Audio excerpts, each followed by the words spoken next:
Yeah. Hi, good evening, everyone. Oh, good evening, sir.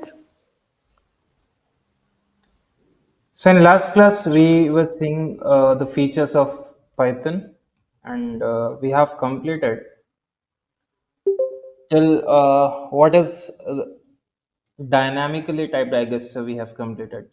Now, we have completed freeware and open source as well as platform independent, isn't it?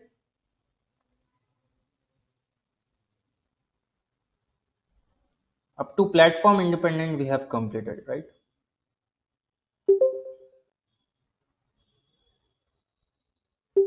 Guys, just let me confirm.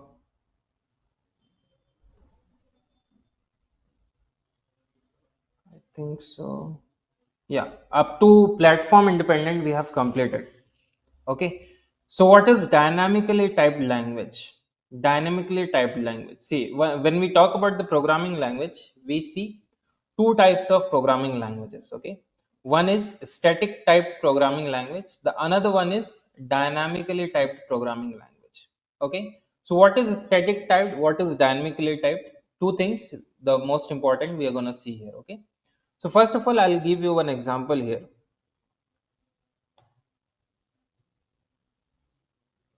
When you go for C programming language,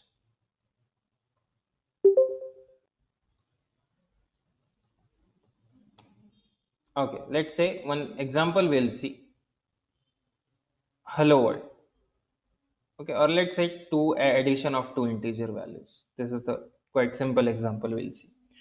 Now, every time whenever you see this particular programming, you will be finding out every time whenever you are taking a variable, okay, whenever you are taking a variable here, you have to specify the data type here. Now, what is the data type? Data type is nothing but the type which specifies particular data. Okay, for example, the phone number is having only phone number has only digits. Okay. When I talk about name can have numbers, the combination, you can say dot somewhere Characters. characters, you can say somewhere we uses dot as well, right? So that could be a special character, so that could be a combination of it, right? Similarly, if I talk about the address is kind of a combination of both, right? Like integer could also be there could be a string as well. So I can call it as a string, proper string value, right? So whenever we write any programming language, we have to specify the data type of it, right? We have to specify the data type. For example, we are taking three numbers, right? So here we are taking three numbers. So obviously we need three variables, right? So keeping three variables won't be ample here, right? You have to specify the data type for this. And this we are talking, I'm talking about the static static typed language, right? Where you must have to define the data type before using the variable. What here I have written, you can see variable must be declared with the data types to avoid compile time error. Okay. So basically whenever we declare a variable, you have to declare the data type along with it. Okay. So what type of language comes under static type? C, C++, Java, .NET, etc. are comes under static typed programming language. Whereas when we talk about the dynamically typed language, we do not need to use the or specify the data type explicitly. Okay, what it says, the variable don't need explicit data type declaration. That means if I give you a simple example for this, here if I try to write something like this, if I try to write something like this, let's say a is equals to 20 and b is equals to 30, and I would say a plus b. Here we are getting error, here we are getting the data as well, the output we are getting. But if I write integer of a something like this is equals to 20, we will get an error, says syntax error, because in Python, such a easy language it is that no need of declaring the variable before it. Sorry, no need of declaring the data type before declaring the variable. I hope it is clear for you guys. And Python is an Yes. example where the execution environment determines the data type based on the value used in the programming. Obviously, when I say a is equals to 20, everyone can easily say that 20 is one of the integer value. If I say a is equals to inside of double quote, if I write Python, so it is obviously it is kind of a, you can check the type as well, type of a. This is a type of a string. When I say a is equals to something like a is equals to inside of single double quote, I will be writing 2000.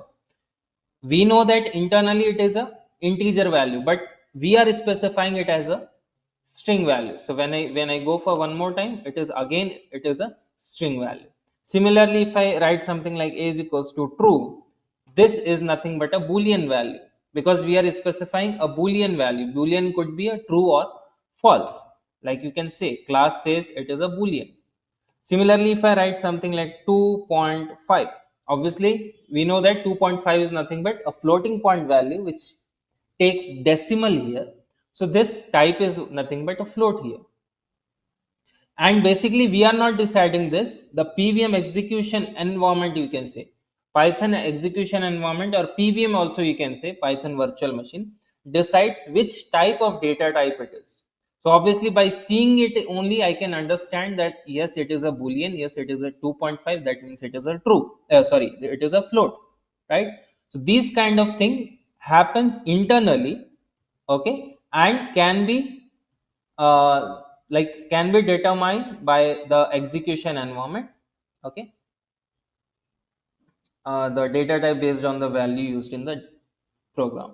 In Python all values are stored as object, and behind these object there is a class there. Okay, so we can see behind every object, let's say a is an object which takes true value. So true, obviously it is what type of data, it is a boolean type of data, so class is also boolean. Okay, so behind every object there is a class, and in this case behind this a object there is a class called boolean we have. Similarly behind this a as well we have a class called str here. Is it clear, guys? Am I clear with this? Yes. Okay, right.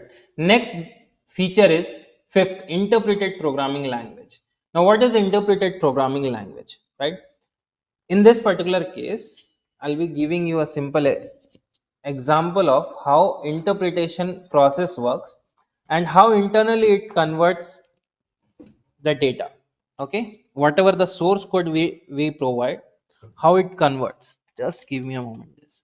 Okay, maybe it won't work. Right, so let's go for interpretation programming language. First of all, we'll see naming convention of it.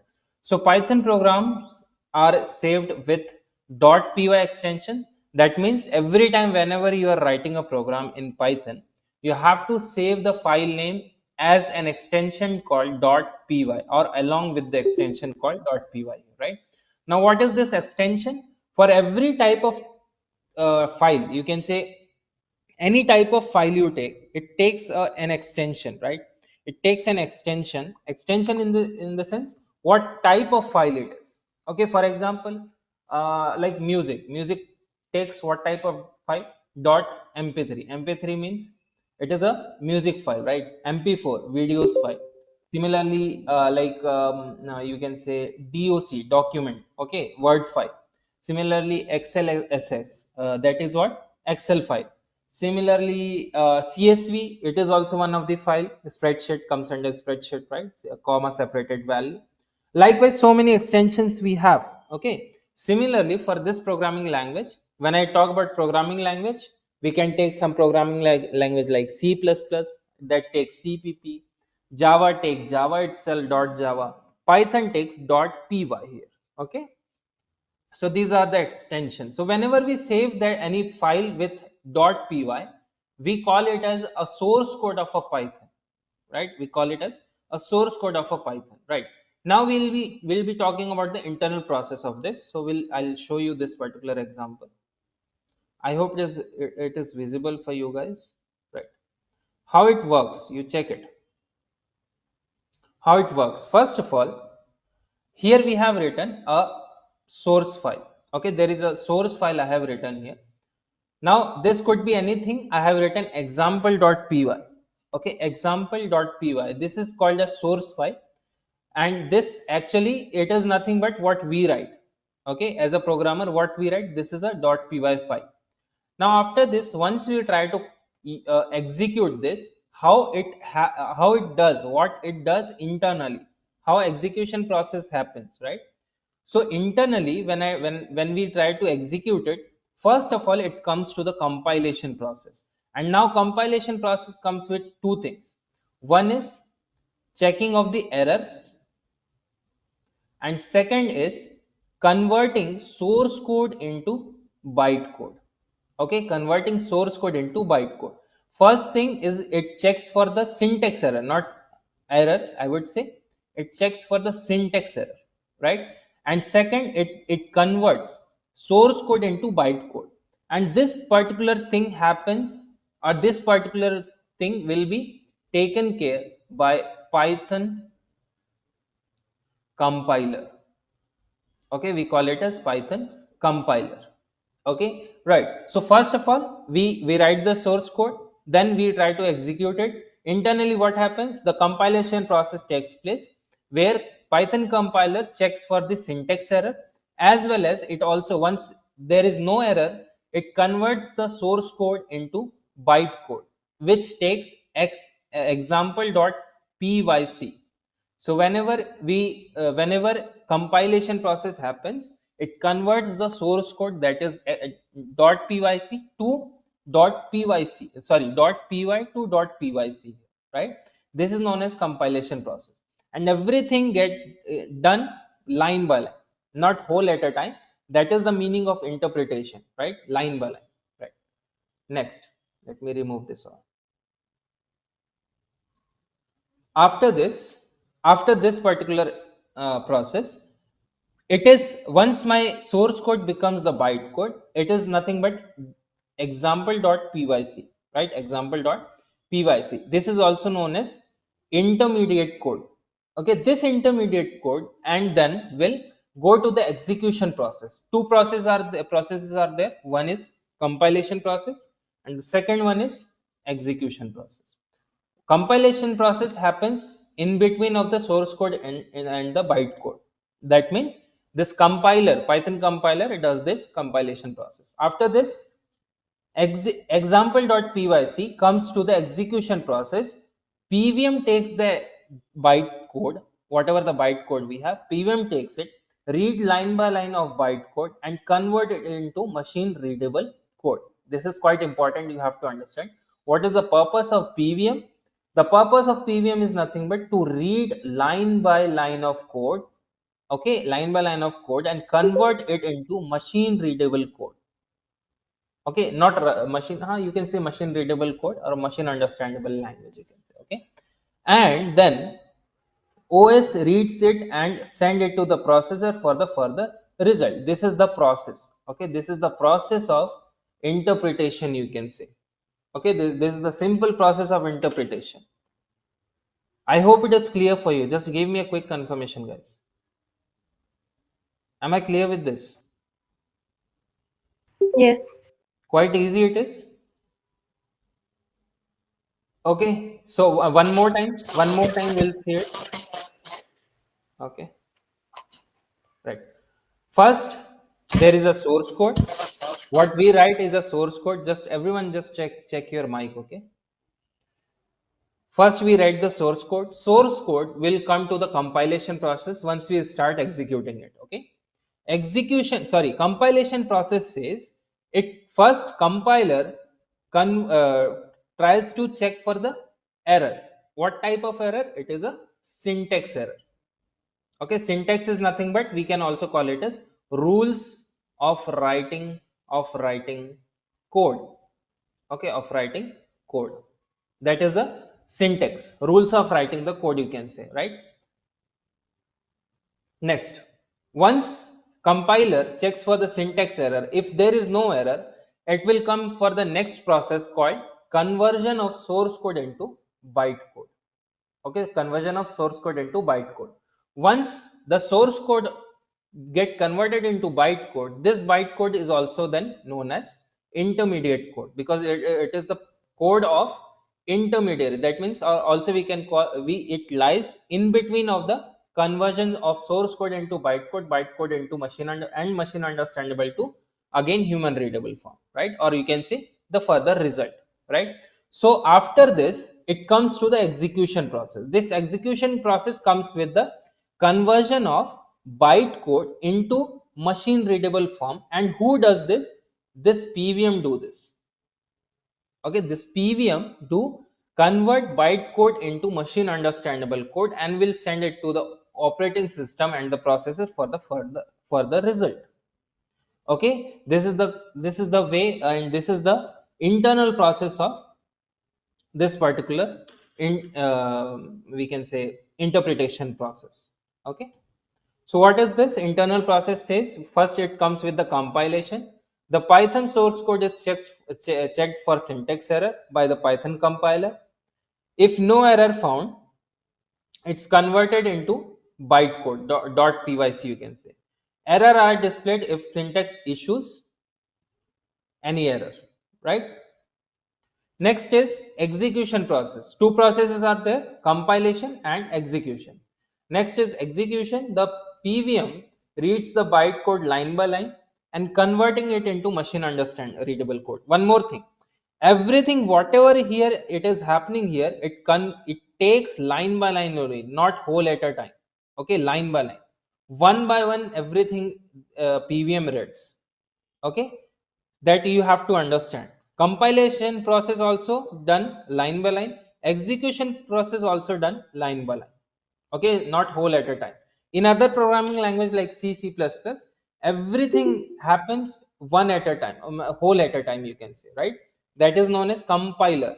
There we have C compiler, Java compiler, and that type of language known as compilation based language. Okay, here it is an interpretation based language. That means everything will get done line by line, not whole at a time.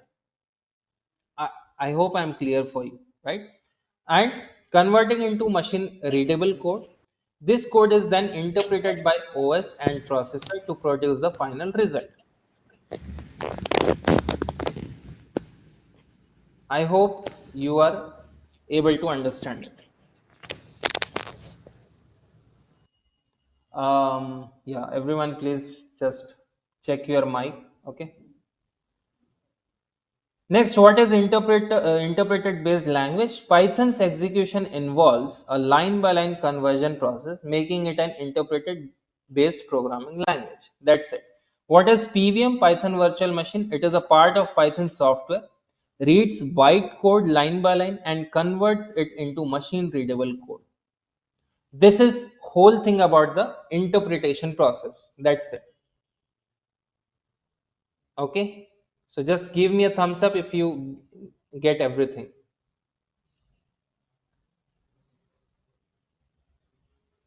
Right, only one, only two. Okay, right. So starting with Dev, can you just explain what is interpretation process?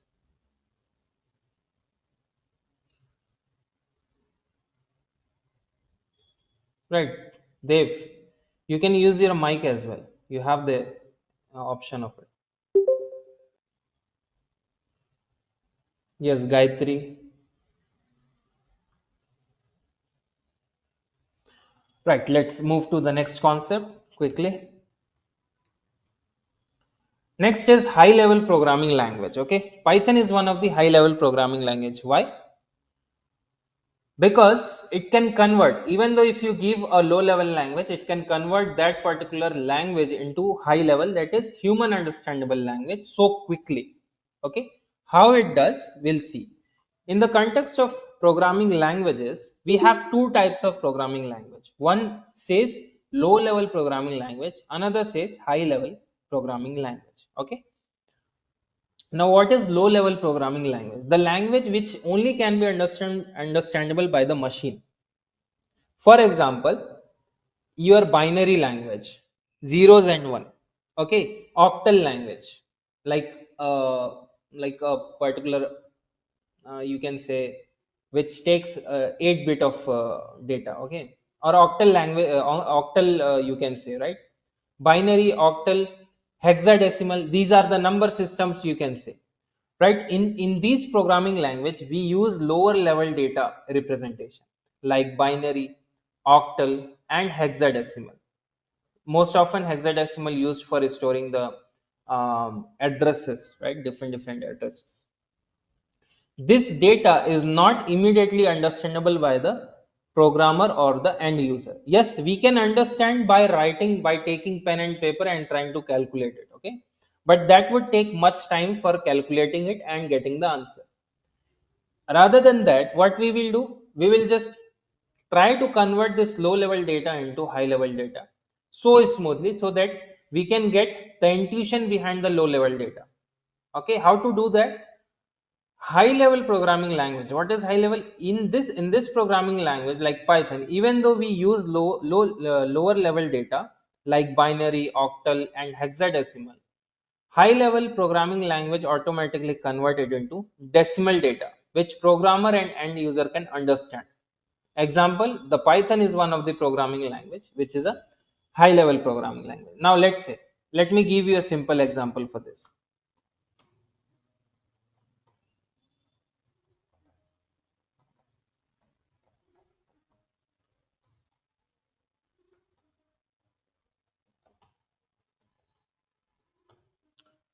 Right, let's say you are giving some value like 101000001000010, this, okay?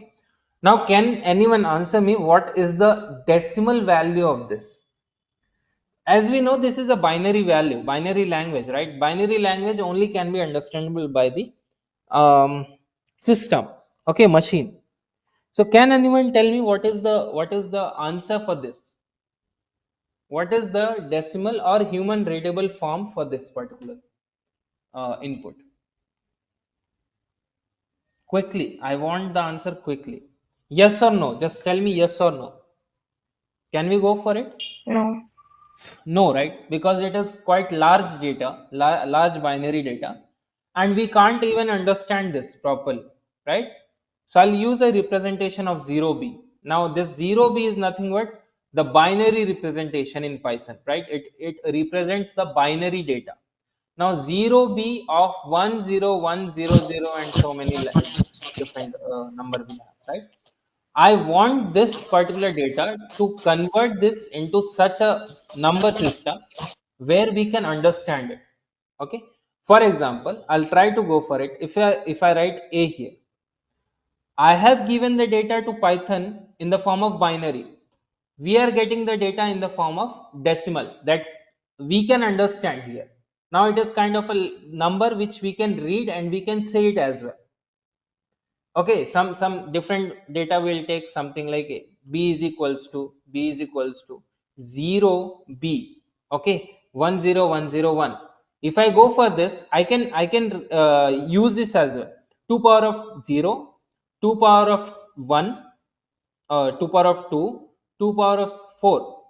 Okay, so 2 power of 4 is 16. Yeah, and 2 power of 2 is nothing but 4 plus 1 5. So 16 plus 21. So if I go for B, it is 21 itself. Now I can understand this. 21 is understandable by the human as well, right? But this particular data, immediately I can't understand this. I need to take a calculator. I need to take a pen and paper and calculate it.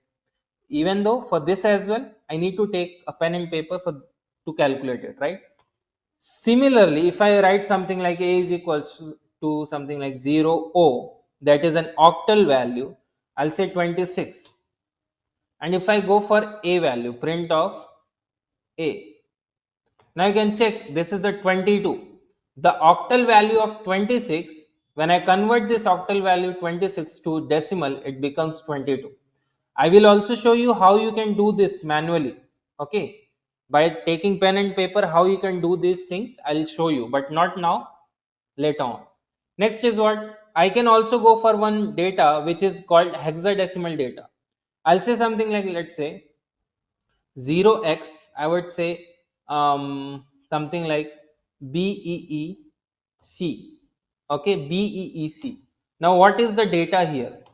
The data belongs to this particular decimal number, that is 48876. Okay, and let me tell you one thing, these type of data are known as low level data. These type of data are known as low level data here, and the output what we are getting is known as high level data here, that is known as human understandable data. Is it clear, guys? Am I clear with this? Right, Yes, sir. everyone? Okay, fine. Great. Now, so Python is one of the high level data, which even though if you give a lower level data representation, it can be able to convert those data into high level data, that is programmer or end user understandable language. Okay. Now, next is a robust language. Python is also one of the robust language. That means Python is one of the strong language. Why? What makes it a strong language? The concept called exception handling. Okay, so Python is considered as one of the robust language because it offers exception handling feature. Okay, it accepts a exception handling feature. Sorry, it offers a exception handling feature. Similarly, what is exception? It is nothing but a runtime error. Okay, let me give you a scenario. First of all, what is exception and what is the need of handling this? Okay, right, let me give you a simple scenario here. Just give me a moment. Okay, I'll give it here itself. Just go to paint. Let's say there is an ATM. Okay, there is an ATM, and whenever you go to ATM, it asks for different questions like what is your pin. Also, it first initially it asks for enter the card or insert the card, you can say insert the card. Okay, now let's say there is a crazy people.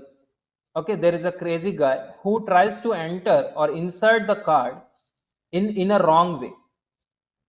In a wrong way, that means this is the card and this is how it should go inside of the ATM card, but how he has flipped the card, and now the portion of where it has to go, it is somewhere like this. Okay, and he is inserting the card inside the ATM. Will it work? Obviously it won't work, right? But as it enters the card, insert the card inside ATM, it should also get one message that please enter the card, please enter the card correctly, or you can say appropriately. Correctly, you can say in a proper way, you can say, right? Something, some message should become, should display over there, right? That what I'm trying to say is, whenever a user makes a mistake, let's say for pin, the pin is 1056 and user is entering 1057, immediately the screen should show one message that enter pin correctly, something like this. Otherwise, or it can also print something like invalid pin, invalid pin, right? So that means your pin is not correct, you need to make it a correct pin, right?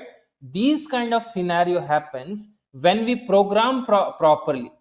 Program means when we make a strong application. That means even though a user is making a mistake, making mistake, the application can be able to easily handle it. Okay, easily handle it. And how the application can handle internally with the help of programming, how we done. Okay, how we do programming, that depends on that. For a simple example, let me give you a simple scenario as well. I'll go to a simple program here so that you can understand this. Okay,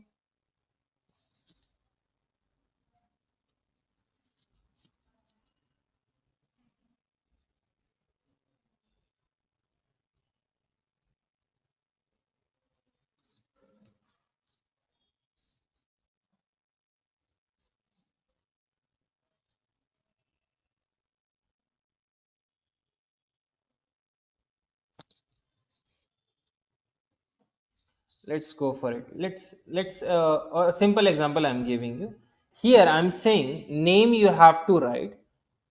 Okay, name you have to write, and I'll be giving something like this. Okay, I'll say no, not name. I would go for age. Age is equals to input of integer. We need to provide it as an integer value, integer of input of enter your age. As we have defined it over there, that you need to enter the age, and obviously age should be in the form of what, guys? Age should be in the form of what data type? Number in integer. Integer, right? Because obviously age is what, numbers, right? And I will print it here. Let's say I'll be printing what it is. I'll just explain you what is this print, what is this integer input, everything I'll explain. When I execute this, now it is asking for enter your age. In the particular box it is asking enter your age, right? Text box. So I would go for, let's say I'll be writing 24. Yes, 24 is an integer value. Easily I can get the value. Now it is coming as 24. Similarly, one more time I would go for execution, and in this case I will write 24, right? 24, this is also a correct. 24 digit also correct. But here what I have specified integer value, and what I am giving a string value. Check it, what we are getting, value error. Immediately it is saying invalid literal. That means our data is not valid here, because you are trying to get an integer value. It should be an integer value, and what you are providing 24 as an string value. This particular value error should not be understandable by the end users. End users, if I say end user, that means the normal human being, the normal user, right? Application user, you can say.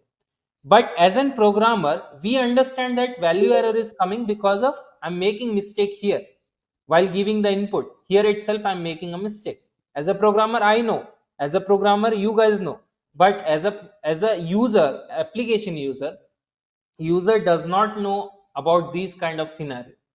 In this particular case, what will happen, this will throw an error when it comes to making a wrong input here, right? So for this there is a concept of exception handling.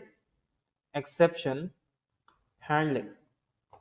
To handle the exception, I would go for try block, I would go for except block. These two blocks are there. Okay, try and accept. Here what is the main purpose of exception handling? The main purpose of exception handling is to convert the technical error message. In this case, value error is my technical error message. Check it, invalid literal for integer with base 10.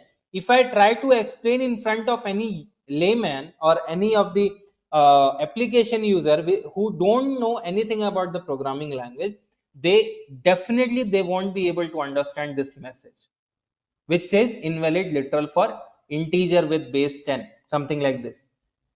He or she will get confused totally that what is this message here we have. So for that we need to, the exception handling says conversion of technical error message into human understandable message. That's it. Now, or user understandable also, you can say. I will convert this particular technical error message into human understandable. I'll say something like do not use string value. Okay, something like this I would say. And I would also handle the exception value error, because the error name here we have is what, value error. I need to handle it with the help of this exception except block. If I go one more time, let's say if I'm giving something like 20, I'm getting the 20 value. No issues happen, right? No error it is going to throw. But if I say something like age is 20, let's say 20, something like this I'm writing, immediately it is coming do not use string value.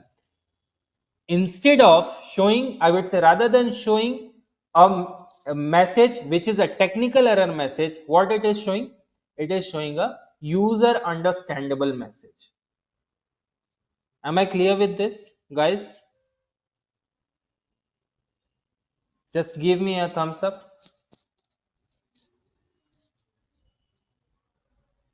Repeat again, sir. కొంచెం.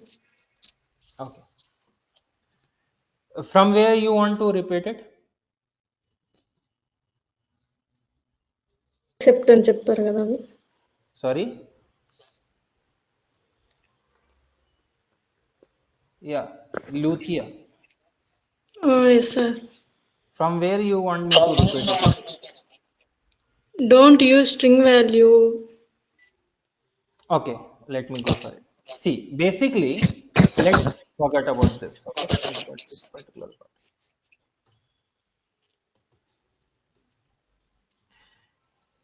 Now try to understand. There is a scenario. Just mute yourself, no? Once. Luthia, could you please mute yourself? Yeah, thank you. Here, let's say there is a scenario. There is a form. Okay, there is a form. I'll be saying here itself. Just to remove all these things.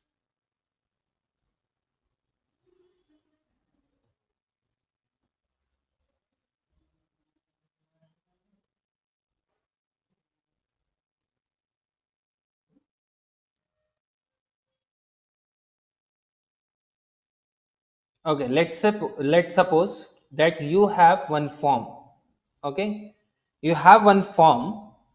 Let's say there is a form here. Okay, increase this. There is a form here for you. Okay, and in this form there are some different fields like name. You have to provide the name. Okay, you have to provide the age.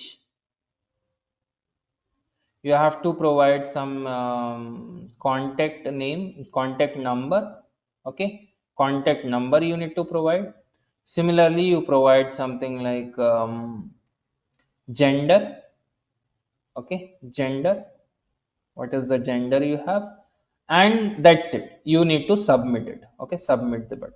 Submit button here you will find here. Okay, submit button. Now, now tell me what type of data will you enter here? Everyone, what type of data you will enter in the name? Yes. String type of data name అనేది. String type of, that is str you can call it. What type of for age? Integer type of data. Integer, right. What for contact number? Integer. Same integer. Integer itself, good. What for gender? String. String, String good. only. Right, so that means you know that you are specifying that name should be of string, age should be of integer, contact number should be of integer, gender should be of string. Suddenly there is a crazy people comes. Okay, and in place of age, as we know that in place of age it should be an integer value, suddenly he is entering something like 20, because he don't know what type of data it should take, right? So he is writing 20 something like this. It is definitely, in this particular case, it is going to give you an technical message. Now what is technical message? Which user can't understand, application user can't understand here. Okay, and this is a programmer responsibility. It's a responsibility of programmer, okay, to convert this technical error message into user understandable message, which user also can easily understand that this type of input if I give, so we can get this particular error. Or I can say I'm making a mistake in this particular scenario where if I write 20 I'll be getting this particular error. Are you able to understand? So in this case as well, you can check. If I write something like 20, it is coming a proper output, right? But if I write something like 20, something like this, I'm getting a value error says invalid literal for integer with base 10. That means obviously this type of error message cannot be understandable by the human, or you can say not human, I would say user. Okay, application user. So the motto or the aim behind this exception handling is to convert these type of error message that are technical error message into human understandable message, right? So for this, what I will do, I will just take a try block here. This is everything I will explain you, right? Do not have to worry about what is try block, what is except here. Only thing you need to understand the concept behind it. Okay, I have value error, and just you print it something like this: do not use string as age. So if I write 20, it will give the output. If I write something like this 20, instead of giving the technical error message, now it will give a human understand the user understandable message, something like do not use string as age. Did you understand now, everyone? Is it clear for you? Okay, clear it is, right? Great. Okay, so that is the meaning of what exception handling, and this concept only called exception handling makes our Python as one of the robust language, that is also known as strong language. So one more time we will read this. Python is considered as one of the robust language because it offers exception handling feature. What is exception?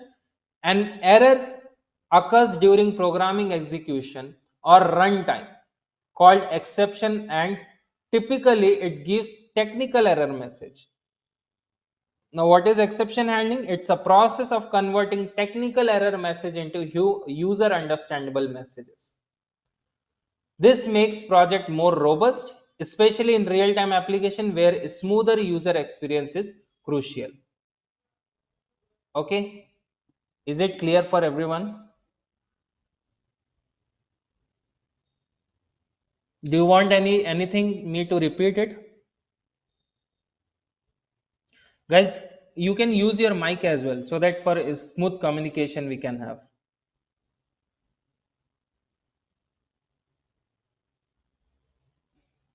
Okay, in real time project we may encounter some kind of errors like compile time error, logical error, and runtime error. What is compile time error? It occurs because of the syntax. What is logical error? Error in logic. Whenever we make any error in logic while writing the logic of the program, we get a logical error. Basically it cannot be shown in the console, or it cannot be occurred, or we can't see it in the console as an error, but yes, we will get a wrong result here. Okay, and runtime error, which occurs during the program execution, or you can say using while using the application. For example, when you enter into the ATM, okay, when you insert the card in a wrong way, that is what one of the exception you can say, one of the error you can say. There you might get one error message, right? That message should be understandable by you. Otherwise, there is no meaning of having that particular error message, right? So this is today we have seen three things. Okay, one is Python is one of the dynamically typed language. Another one we have seen, Python is also one of the interpreted programming language.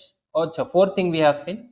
Next we have seen Python is one of the high level language, and Python is an robust language. Okay, I hope it is clear for you guys. If not, you just go and revise this.